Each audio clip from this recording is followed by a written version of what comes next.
The ocean around Guadalcanal had a strange quality in late 1942, a kind of restless pulse that seemed to reflect the desperation of the men fighting across its jungles and black waters. The island itself was no larger than many forgotten patches of earth scattered across the Pacific, yet it had become the center of a struggle whose outcome would tilt the balance of the entire war. The Marines who had landed there months earlier had fought not only the Japanese, but the jungle, the disease, the hunger, and the crushing isolation that comes when you are outnumbered, undersupplied, and abandoned to fate.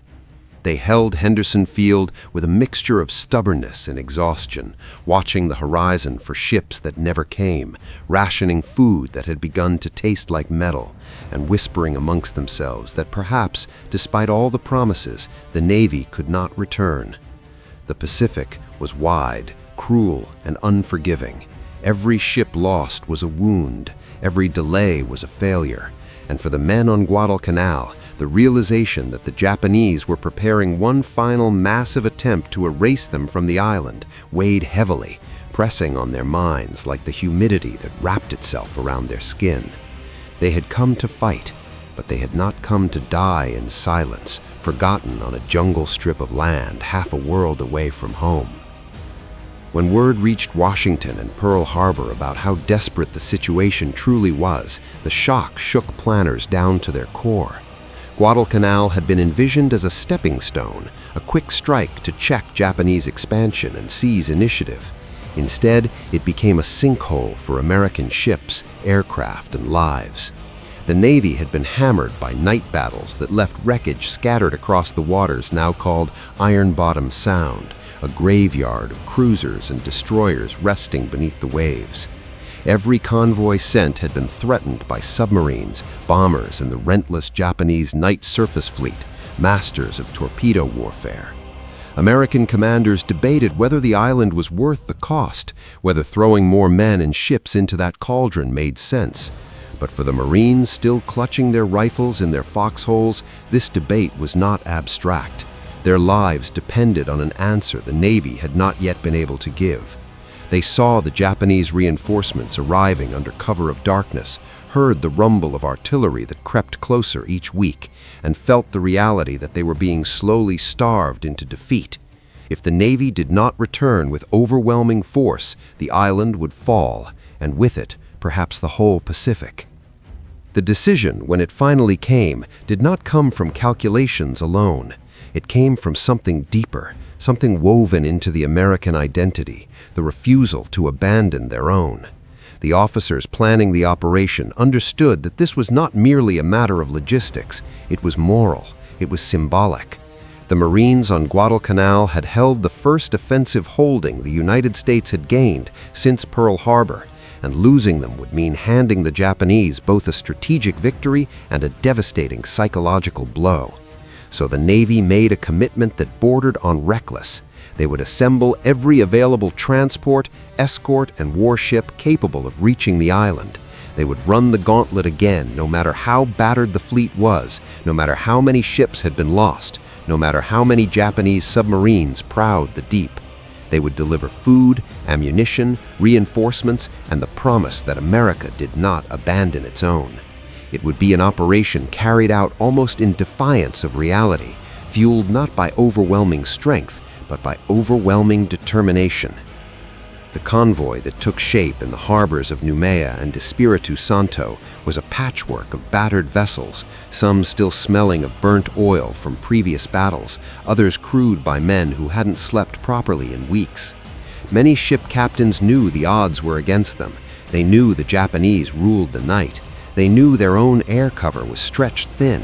They knew that another defeat in the waters around Guadalcanal might break the last thread holding the Marines alive.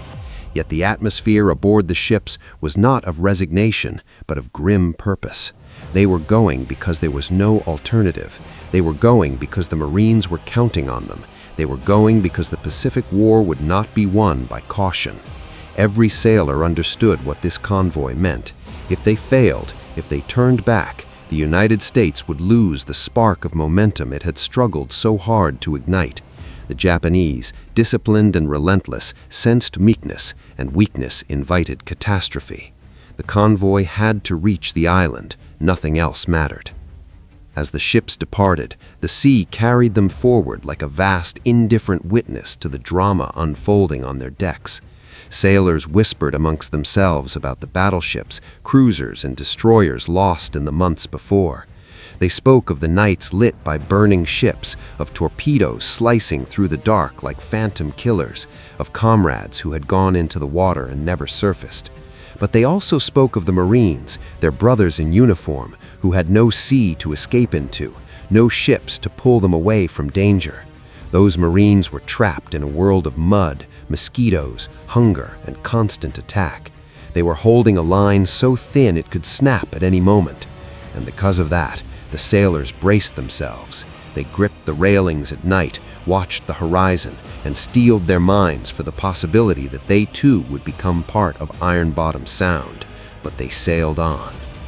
The waters off Guadalcanal had earned their grim reputation through months of relentless fighting. Debris from sunken ships still drifted to shore, and beneath the surface lay the twisted remains of American and Japanese vessels locked forever in silent struggle. Navigating this region was like passing through a cemetery where every tombstone was made of steel and stories of terror whispered through the channel. The sailors of the Miracle Convoy knew this history intimately. Some of them saw the flames themselves, the towering infernos of cruisers hit by Japanese long-range torpedoes, the long lances that struck with terrifying accuracy. Others lost friends when submarines lurking in the deep launched their ambushes. The Japanese controlled the night with a skill that felt almost supernatural, and the Americans were still learning, still bleeding, still adapting to a new kind of naval warfare. Every hour that the convoy pushed closer to the island was a reminder that they were entering a battlefield shaped by shadows and silence. The Japanese High Command was not blind to the movement of the American convoy. Their reconnaissance planes had sighted it, and their own supply efforts towards Guadalcanal had been strained by American air attacks originating from Henderson Field. They recognized the significance of what was coming. If the Americans succeeded in reinforcing their troops, the Japanese grip on the island would weaken, perhaps fatally. So they prepared their own response. Submarines moved into ambush positions. Bombers waited on airstrips across the Solomons. Surface forces were readied for night attacks. Their doctrine had been perfected over years of training and wartime experience. Strike hard, strike fast, strike in the dark. And for the Marines on Guadalcanal, watching the skies and seas from their foxholes, it became a race against time. They could hear the distant rumble of artillery as Japanese forces prepared their next offensive. They knew reinforcements were coming, but they did not know whether those reinforcements would arrive in time. As the convoy pressed into hostile waters, the tension aboard the ships became almost tactile. Lookouts scanned the waves for periscopes. Gunners kept their hands on triggers, eyes fixed on the sky. Officers studied maps, recalculated routes, and checked radio messages with increasing urgency. The fleet moved in tight formation, each vessel relying on the others for survival. And at night, when the moon turned the water silver, every ripple looked like a torpedo wake. Every shadow resembled a surfaced submarine. Men slept in short bursts, drenched in sweat, haunted by the possibility of waking to an explosion that would tear their ship apart. Sailors wrote letters with trembling hands, some telling their families they might not return. But even then, no one suggested turning back. Fear was present, yes, but so was resolve. The Japanese struck first from the air. Bombers roared overhead, dropping their payloads with deadly accuracy. Anti-aircraft guns thundered in response, filling the sky with streaks of fire. Several ships sustained damage, decks scorched and twisted by explosions. Casualties were carried below, medics working in cramped, smoke-filled spaces to treat burns, shrapnel wounds, and broken bones. Yet even damaged ships refused to leave the line unless necessary. They pushed on, limping but unbroken, determined to complete their mission. The convoy's escorts shepherded the transports through waves of attack, forming a shield of steel that absorbed the brunt of the assault. As night fell, the danger escalated. Japanese destroyers, swift and deadly, launched torpedo attacks from beyond visual range. Long white tracks appeared on the water like phantom lines, weaving between ships. One destroyer took a direct hit and erupted into flame, illuminating the scene with an eerie orange light that silhouetted the convoy against the darkness, making them easy targets. But still, they advanced. Survivor accounts describe the roar of battle blending with the sounds of the sea, creating a cacophony that felt almost otherworldly. Men remembered seeing the faces of their shipmates lit by the burning wreckage of nearby ships, eyes wide with fear, but hands steady on their stations. Amid this chaos, a remarkable thing happened. The American convoy adapted in real time. Captains maneuvered aggressively, changing course to disrupt Japanese firing solutions. Destroyers charged into torpedo spreads, sacrificing themselves to protect the transports.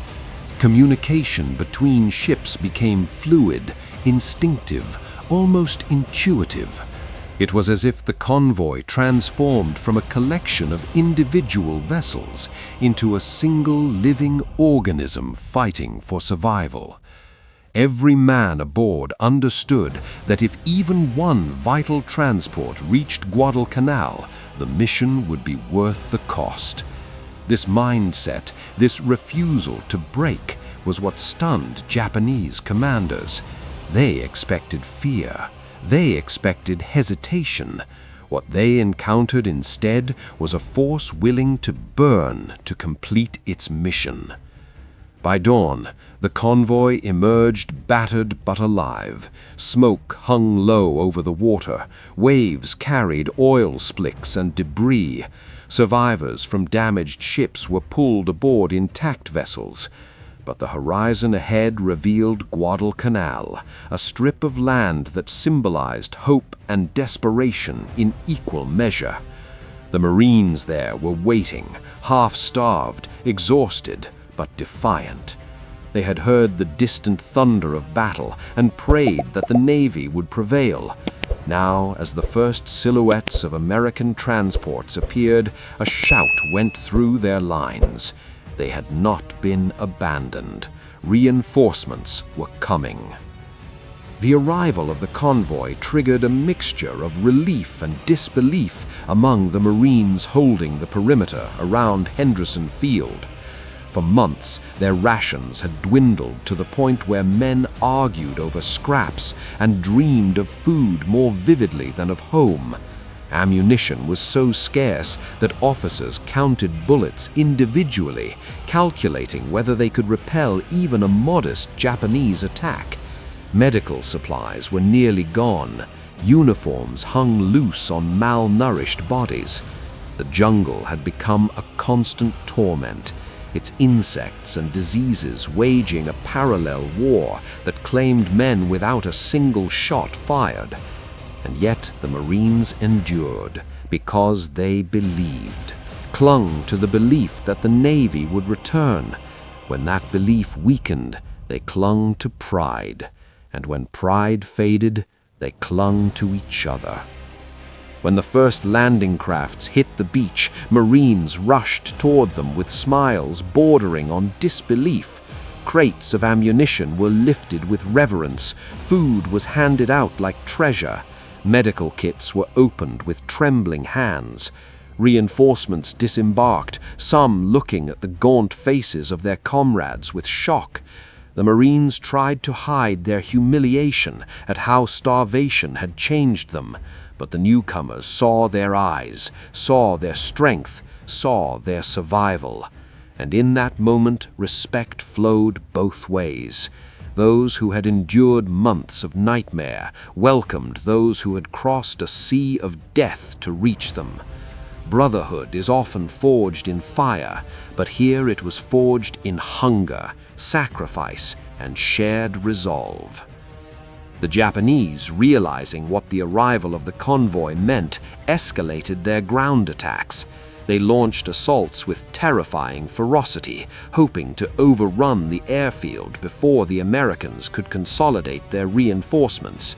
Waves of soldiers charged through the jungle, shouting battle cries, firing rifles, hurling grenades, and cutting through the underbrush with bayonets.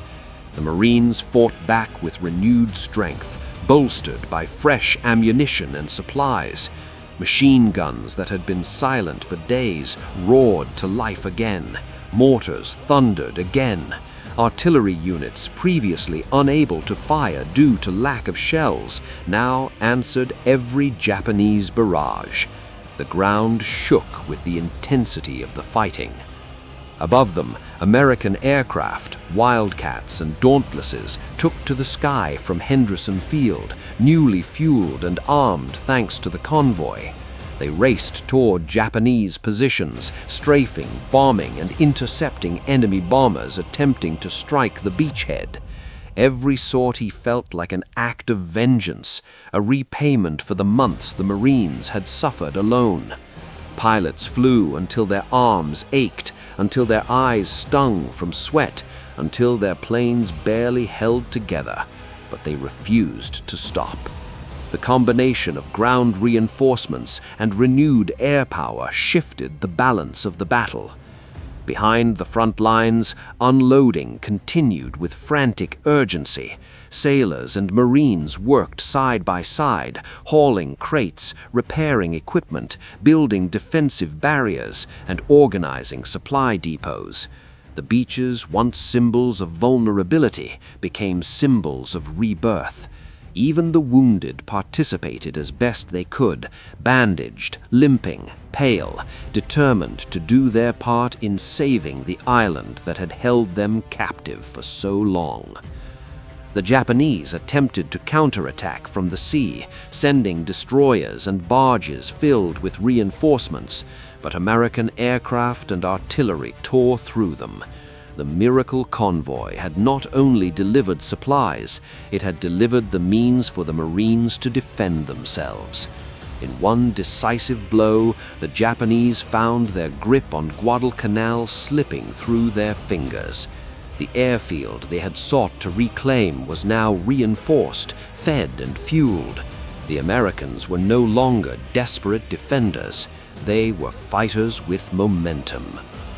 As the reinforcements entrenched themselves and Henderson Field roared with new life, the Japanese launched what would be one of their final major attempts to crush the American presence on Guadalcanal. Waves of enemy troops surged toward Marine lines under cover of night, relying on stealth and shock to break through. But this time the Marines were ready. They had food in their stomachs, bullets in their rifles, mortars lined and sighted, and a conviction hardened by suffering. When the Japanese struck, the Marines met them with a ferocity that stunned even their own commanders. Tracers lit the night sky, artillery shells screamed overhead, grenades burst through the jungle canopy. The ground became a storm of fire and thunder. The Japanese fought with bravery and determination, but their supply lines were collapsing. Their soldiers were exhausted, hungry, and under constant air attack. Their once mighty fleet could no longer guarantee safe passage through the waters dominated by American aircraft and naval forces. By dawn, their offensive had failed, leaving the jungle silent except for the moans of the wounded. The Marines held the line. The Miracle Convoy had made the difference. From that moment, everything changed. The Japanese began to withdraw troops under cover of night, conducting an evacuation disguised as reinforcement. The Americans continued to strengthen their positions, extending their control of the island, pushing outward with methodical precision. The tide that had threatened to drown them now flowed in their favor. Guadalcanal became the turning point of the Pacific War not just because it was won, but because of how it was won, through endurance, sacrifice, and the stubborn refusal to yield. When the story reached home, Americans felt something stir within themselves. This was not just another battle. This was proof that even when cornered, when bruised, when barely holding on, the United States would not break. The Miracle Convoy entered history not as a strategic maneuver, but as a symbol, a moment when the United States, overwhelmed and battered, found the strength to stand again. It was a promise fulfilled. We will not abandon our own. And in the echoes of that promise, the Pacific began to shift, one wave at a time.